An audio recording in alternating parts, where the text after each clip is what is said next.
মার্কিন president Donald Trump Iran বিষয়ে শক্ত পদক্ষেপ নিতে আরও যুদ্ধজাহাজ পাঠালেও এখন হামলা নিয়ে দ্বিধান্বিত হয়ে পড়েছেন। ট্রাম্প বলেছেন তিনি ইরানের বিরুদ্ধে সামরিক পদক্ষেপ এড়িয়ে যেতে চান। একটি পারমাণবিক চুক্তি নিয়ে তেহরানের সঙ্গে আরও আলোচনা করার পরিকল্পনাও রয়েছে তার। স্ত্রী মেলানিয়াকে নিয়ে নির্মিত একটি প্রামাণ্যচিত্রের উদ্বোধনী অনুষ্ঠানে সাংবাদিকদের একথা বলেন ট্রাম্প। তিনি বলেন, আমার প্রথম মেয়াদে সেনাবাহিনীকে শক্তিশালী করেছি, আর এখন আমাদের একটি বাহিনী ইরান নামের একটি স্থানের দিকে এগোচ্ছে। আশা করি আমাদের সেটি ব্যবহার করতে হবে না। ইরানের সঙ্গে তিনি আলোচনা করবেন কিনা এমন প্রশ্নে ট্রাম্প বলেন, আমি আগেও আলোচনা করেছি, আবার করার পরিকল্পনাও রয়েছে। ইরানে হামলা চালাতে পারে যুক্তরাষ্ট্র, কয়েকদিন ধরেই এমন জল্পনা কল্পনা চলছে।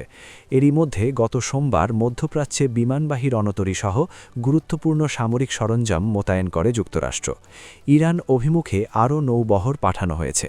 একই সঙ্গে অঞ্চলটিতে সামরিক মহড়া চালানেরও ঘোষণা দেওয়া হয়েছে।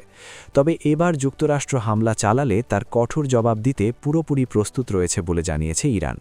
দেশটির পররাষ্ট্রমন্ত্রী আব্বাস আরাকচি বলেছেন, ইরানকে হুমকি দিলে ওয়াশিংটন ও তেহরানের মধ্যে কোনো আলোচনা সম্ভব নয়। তিনি বলেন, সামরিক হুমকি দিয়ে কূটনৈতিক প্রচেষ্টা চালানো কোনো ফলপ্রসূ উপায় হতে পারে না।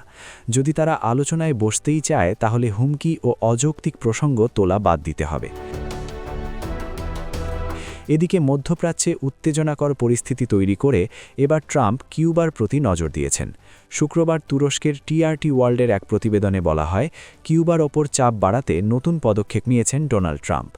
দেশটিকে তেল সরবরাহ করে এমন দেশগুলোর পণ্যের ওপর শুল্ক আরোপের পথ খুলে দিয়ে একটি নির্বাহী আদেশে স্বাক্ষর করেছেন তিনি।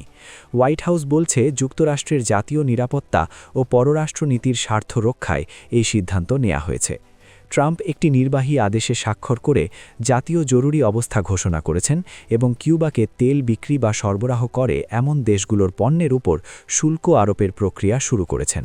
হোয়াইট হাউস জানিয়েছে, এই আদেশের মাধ্যমে সংশ্লিষ্ট দেশগুলোর ওপর বাণিজ্যিক চাপ প্রয়োগের আইনি কাঠামো তৈরি করা হয়েছে। হোয়াইট হাউসের এক তথ্যপত্রে বলা হয়েছে, এই পদক্ষেপের লক্ষ্য হল কিউবার বিরুদ্ধে চাপ বাড়ানো। মূলত দেশটির কর্মকাণ্ড ও নীতিকে ট্রাম্প প্রশাসন ক্ষতিকর হিসেবে বর্ণনা করছে। প্রশাসনের দাবি, কিউবার এসব কার্যকলাপ যুক্তরাষ্ট্রের জাতীয় নিরাপত্তা ও পররাষ্ট্রনীতির পরিপন্থী। এদিকে ব্রিটিশ গণমাধ্যম দ্য গার্ডিয়ানের এক প্রতিবেদনে বলা হয়েছে, চীনের সঙ্গে ঘনিষ্ঠতা নিয়ে যুক্তরাজ্যকে সতর্ক করেছেন মার্কিন প্রেসিডেন্ট ডোনাল্ড ট্রাম্প। শুক্রবার ওয়াশিংটনে সাংবাদিকদের প্রশ্নের জবাবে ট্রাম্প বলেন, চীনের সঙ্গে ব্যবসায়িকভাবে ঘনিষ্ঠ হওয়া যুক্তরাজ্যের জন্য খুবই বিপজ্জনক। এমন এক সময়ে মার্কিন প্রেসিডেন্ট এই মন্তব্য করলেন যখন ব্রিটিশ প্রধানমন্ত্রী কিয়ার স্টারমার বেইজিং সফরে রয়েছেন ও দুই দেশের অর্থনৈতিক সম্পর্ক পুনর্গঠনের চেষ্টা করছেন। পশ্চিমা নেতারা ট্রাম্পের অনিশ্চিত আচরণে উদ্বিগ্ন থাকলেও স্টারমার সর্বশেষ নেতা হিসেবে চীন সফরে গেছেন।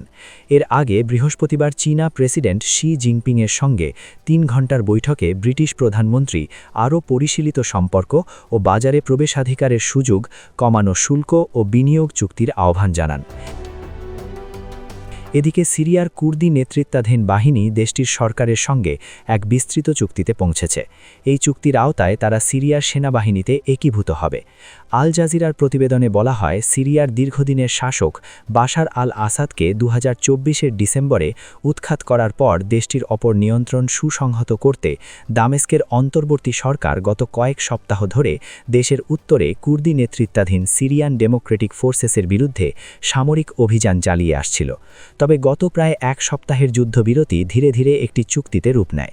শুক্রবার এসডিএফ প্রকাশিত একটি বিবৃতিতে জানানো যায়, এই চুক্তির আওতায় কুর্দি মাসরিক বাহিনীকে ধাপে ধাপে সিরিয়ার সেনাবাহিনীতে একীভূত করা হবে। এর কিছুক্ষণ পর সিরিয়ার রাষ্ট্রীয় টেলিভিশন চুক্তির বিষয়টি নিশ্চিত করে। তারা জানায়, এই চুক্তির ফলে কুর্দি বেসামরিক প্রতিষ্ঠানগুলো ধীরে ধীরে রাষ্ট্রীয় কাঠামোর সঙ্গে যুক্ত হবে। সরকারি কর্মকর্তারা বলেছেন, চুক্তিটি তাৎক্ষণিকভাবে কার্যকর করা হবে।